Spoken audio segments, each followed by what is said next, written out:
There could be an event coming our way that could crash Ethereum's price by 50% in a matter of days. I'm calling this event Defimageddon. DeFi so far has largely been left alone by the SEC, as they're currently focused on attacking the centralized exchanges of Coinbase and Binance. However, in this video, I'm going to explain why I think it's only a matter of time until the SEC's gaze gets turned towards the world of decentralized finance. And as Ethereum is the most dominant player, making up 57% of the market share, it will be Ethereum and anything linked to Ethereum like Optimism, Arbitrum, and Polygon that will get hit even harder. And so in this video, I'd like to share what I think is coming with a bold prediction for DeFi, including a bit about my background and where this is all coming from, the big reason why I think it's only a matter of time until DeFi gets targeted.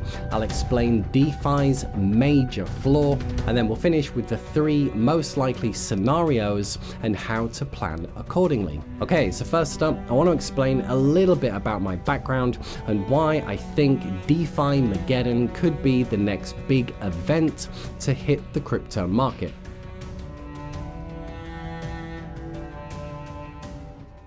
Okay, so starting with a quick overview of my background so you can see where this is coming from.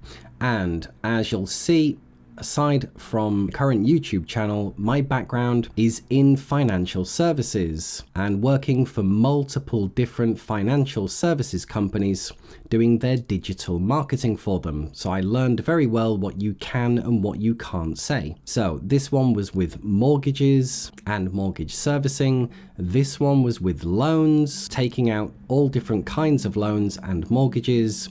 This one was to do with credit scores.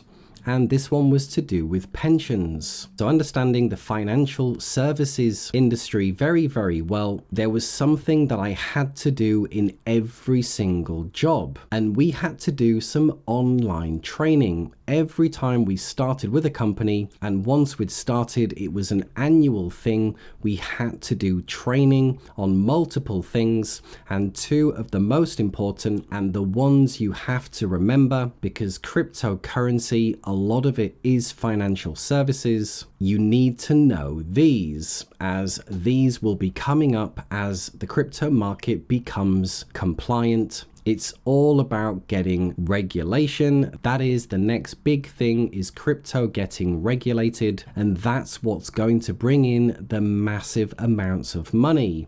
So you need to know these 2 things, AML and KYC. So this is anti-money laundering and know your customer. So let's just quickly cover what these are. So money laundering is basically when you take dirty money and convert it into clean money. So dirty money is making money from illicit activities, and this is one of the biggest complaints of crypto, is that it's just used for illicit activity. And what you can do is you can convert the dirty money into clean money. One example of this would be, let's say you've made $100,000 illegally, and what you would do is you would buy a property.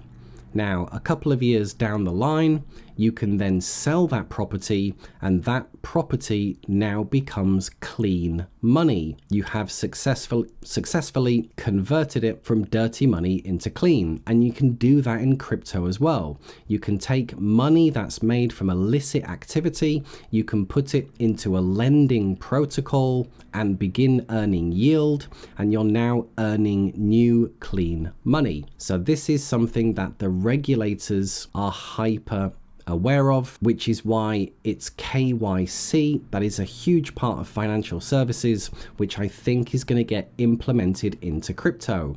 And this stands for Know Your Customer. So all financial services companies have a KYC policy. So you'll notice that when you sign up to companies like Coinbase now, they want to know everything about you. They want to know your name, your address. They'll ask you to upload ID so they know exactly who you are. And this is one of the main ways that they can stop and combat money laundering.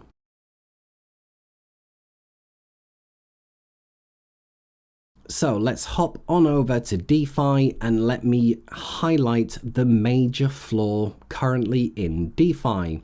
So these are the major players in DeFi. So let's just talk about a couple of them. The number one biggest player is Lido. And Lido is a place where you can stake and earn a yield, the biggest one being Ethereum. And so this is how it works, is that you stake your Ethereum, you will receive an ST token, and then you can use that token across DeFi to compound your daily staking rewards. So this is a big red flag, the fact that you can convert it into something else and then anonymously start doing things in DeFi. Regulators are not going to like this. Another major player is Aave, and here you can deposit your crypto assets and earn a yield. All you need to do is connect your wallet.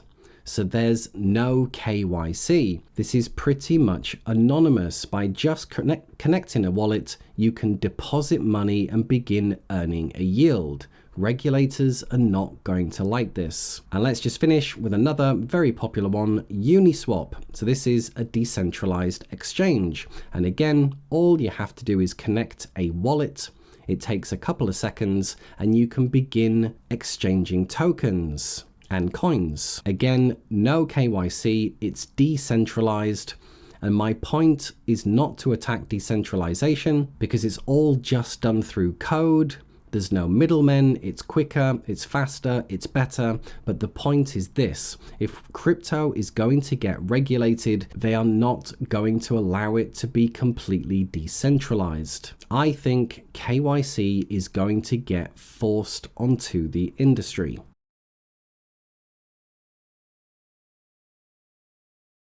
And so the warning is pretty simple. If the SEC declares that DeFi is not compliant, and by current standards it isn't, then this could create a mass panic selling situation. And as mentioned, with Ethereum being the market leader, this would get hit hard. And then the smaller caps relating to Ethereum, so Optimism, Arbitrum and Polygon, and also the native DeFi tokens would get hit the hardest. And other major protocols would also be impacted.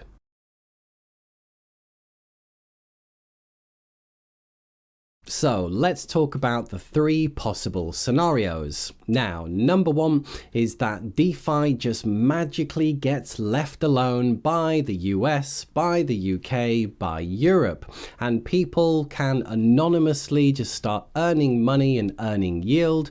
People can just take out loans anonymously.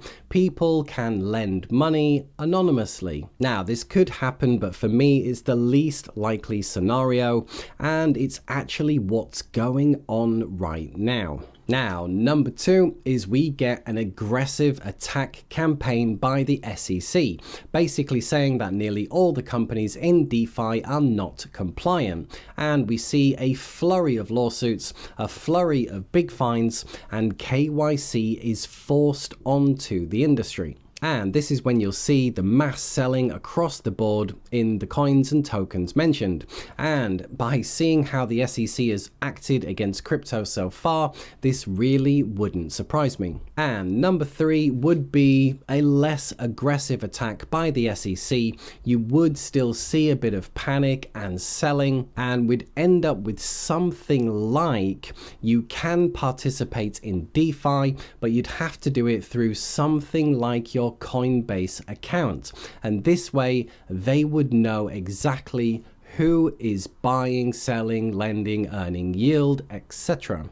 And I think this is where it's headed. Now, to finish up on a positive note, even if we do get some panic selling across the board in DeFi, I do think the top coins like Ethereum, Optimism, Arbitrum, Polygon would come back and set new highs in the next bull market. It just means you'd have to stomach a big crash for it all to play through and DeFi to become compliant.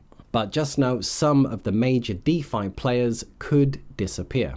So there you are, guys. Hope you enjoyed. Now, my portfolio too would take a big hit, being Ethereum and Optimism heavy, but I just know that I will be buying in any mass selling situation, and I do have the patience to see it all through. And just remember this final point. Historically, in the absolute worst panic selling situations in crypto, it has always been the very best time to buy. So just remember that. Now, let me know your thoughts, questions, and comments below, but just remember to address and get rid of 100% of the comment spam and trading bots that plague YouTube comments. We are trying out the new SuperThanks Commenting system. So to get your comment, question read and replied to, or just to say thanks, then use the SuperThanks button below. And for now, just to say, if you did enjoy anything in the video, then drop a like, and a big thank you to everyone who does, and I'll see you in the next video. Bye for now.